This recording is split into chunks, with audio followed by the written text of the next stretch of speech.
Back to OBJ. He's got that ACL injury. He had surgery more than a year ago following Super Bowl 56. He acknowledged yesterday something we've been saying ever since then. He was on track to be the MVP of that game before the knee that didn't have an ACL for weeks finally collapsed on him. Here he is from yesterday talking about his recovery from that second ACL repair.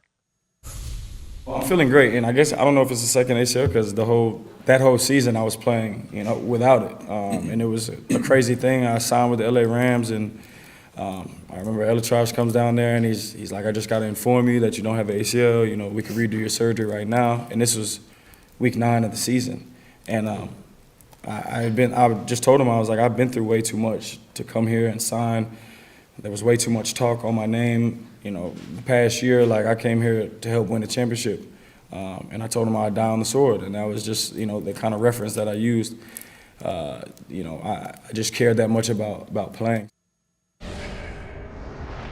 It's amazing to think what happened. He goes to the Rams after the Browns release him. They do a physical. He's got no ACL. And the Rams let him play. And he decides to play with no ACL in his knee, and it worked all the way up until the point that it didn't in the first half of Super Bowl 56. So, I'd always said I feel horrible for the guy because he was on the brink of really cashing in.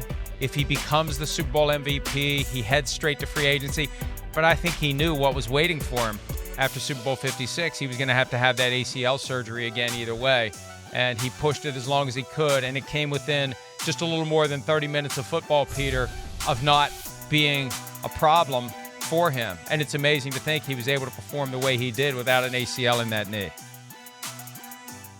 Yeah, and he was a big factor in that Super Bowl until he got hurt, which obviously anybody who watches the end of that season and who watches that Super Bowl is going to see a player who they'd like to take a chance on. And normally, I think you take a chance on that player for certainly less guaranteed money and probably a lot of, say, easily makeable incentives. Not necessarily if he achieves certain statistical markers, but if he simply can play. And so that is what makes this contract so interesting.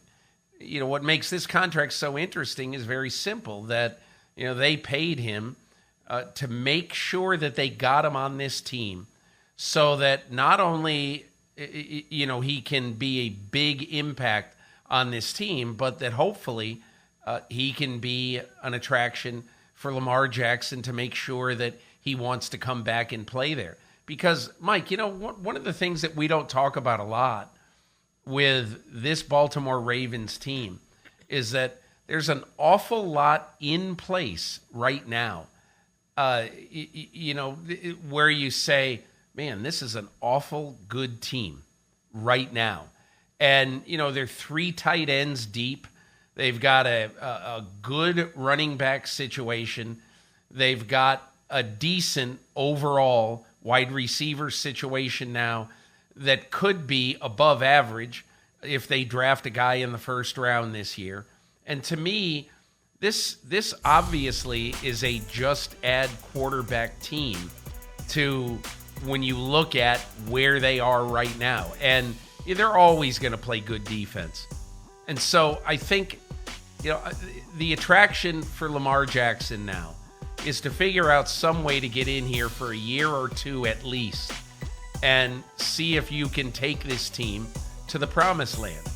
And if you can, if it doesn't go well, if there continues to be acrimony, and just say, hey, listen, I want to go somewhere else, whatever. I don't trust you guys, whatever happens in the future. But I just think it makes too much sense now, and I think you're right. The Ravens need to figure out a sweetener to make sure that he just gets back and the incredible acrimony ends, and they just figure a way to get him in camp so that he can play football for, let's say, the next 2 years. The one thing I don't think the Ravens should do is to do a 1-year bridge deal, because you don't want to be living in this situation like this all the time. Even if you have to pay, say, 2 years, $95 million guaranteed, you want to just get this over for a while. And then you figure at the end of 2 years, if it doesn't work, everybody just moves on. Hi, it's Mike Florio. Thanks for watching PFT on YouTube. Hit subscribe for the latest news and analysis from Pro Football Talk.